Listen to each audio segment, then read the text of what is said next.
Hey guys, welcome back to the channel. So this is my 2021 XSR 900. I've had the bike for about a month now, and I pretty much have it the way that I want it. Again, this bike has been out for a few years, so I knew exactly what I wanted to do with it. Off the showroom floor, it's an amazing bike, and I really love the retro look, but if you follow my channel at all, you know that I love carbon fiber, and I can't buy anything without tweaking it to be a bit of my own.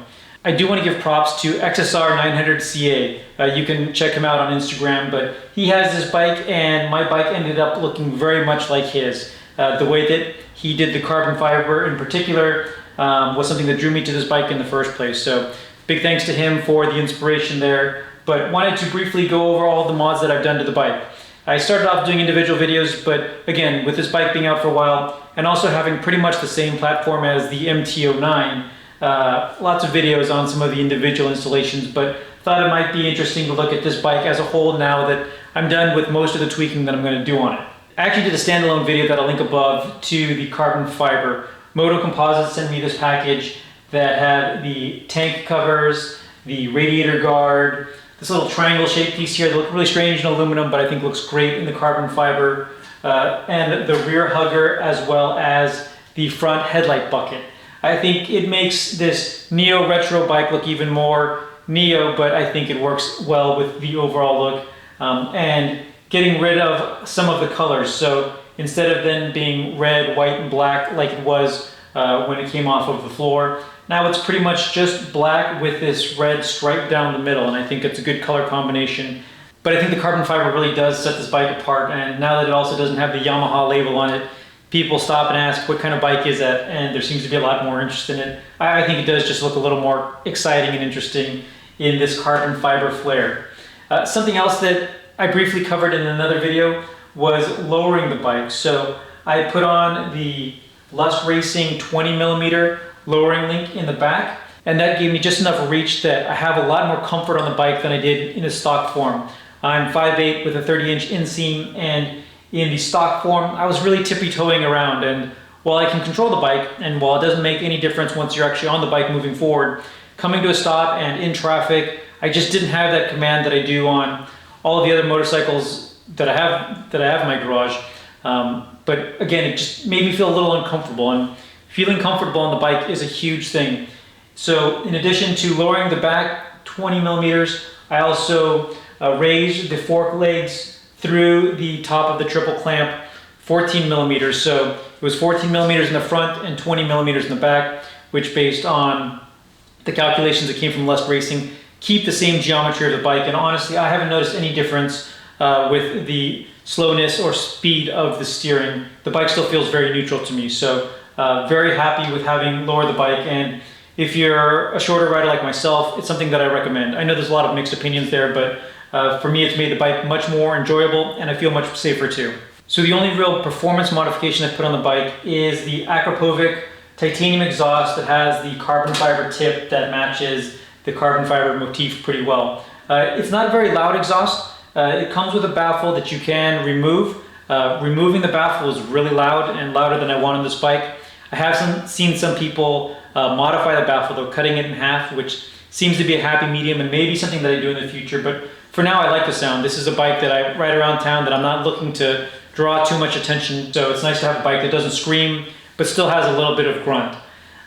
After I put on the exhaust, I also did the VCycle Nut Flash.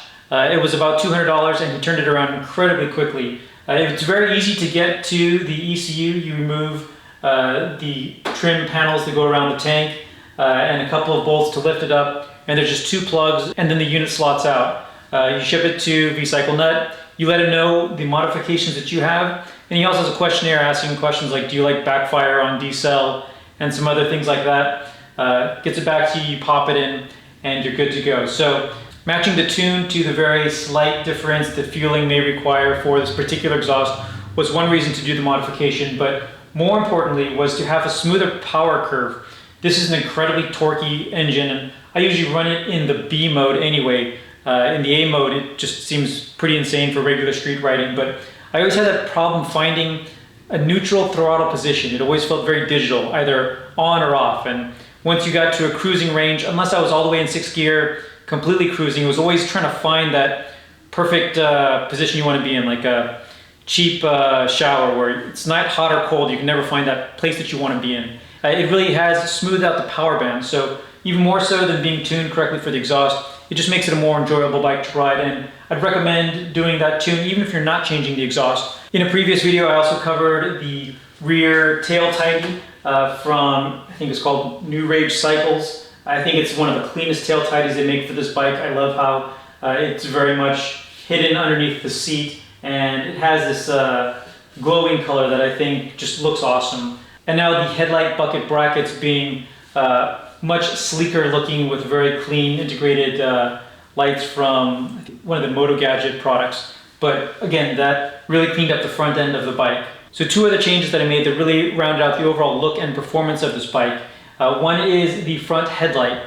So the front headlight came with a standard headlight that didn't illuminate the road very well, and also had that yellowish tint that regular headlights do. I replaced that with a Motodemic adaptive headlight that not only is much brighter and has LED technology, but also has sensors that as you turn, it has some type of accelerometer to recognize that you're in a lean, and then add certain LEDs so that you can see into your turn.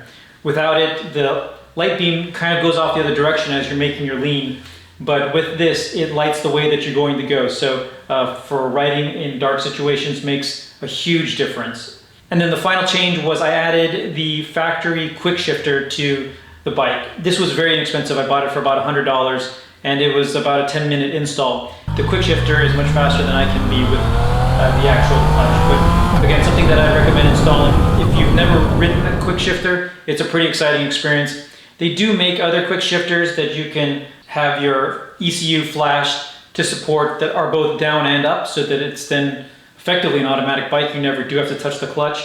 Those cost considerably more money, and again, for me, the important part was being able to do fast shifts up. So really happy with the way that that performed, and again, for the price, was a no-brainer for me. But anyway, that's the bike, and I don't really have too many more modifications planned for this. I'm sure there's going to be a few things that I decide to do down the line, but for now, I'm really just going to enjoy riding it. At this point, it's my go-to bike when I gotta run an errand, just because, again, I love the more comfortable seating position over the more sports style bikes like the Ninja. And yeah, just that torquiness is an amazing feeling. So anyway, thank you everybody very much for watching. I'm sure I'll have more videos on this bike at some point. If you guys have some suggestions on what are the things I might want to do to this bike, please let me know down in the comments below. But anyway, thank you very much for watching. Stay tuned for more videos and keep on building.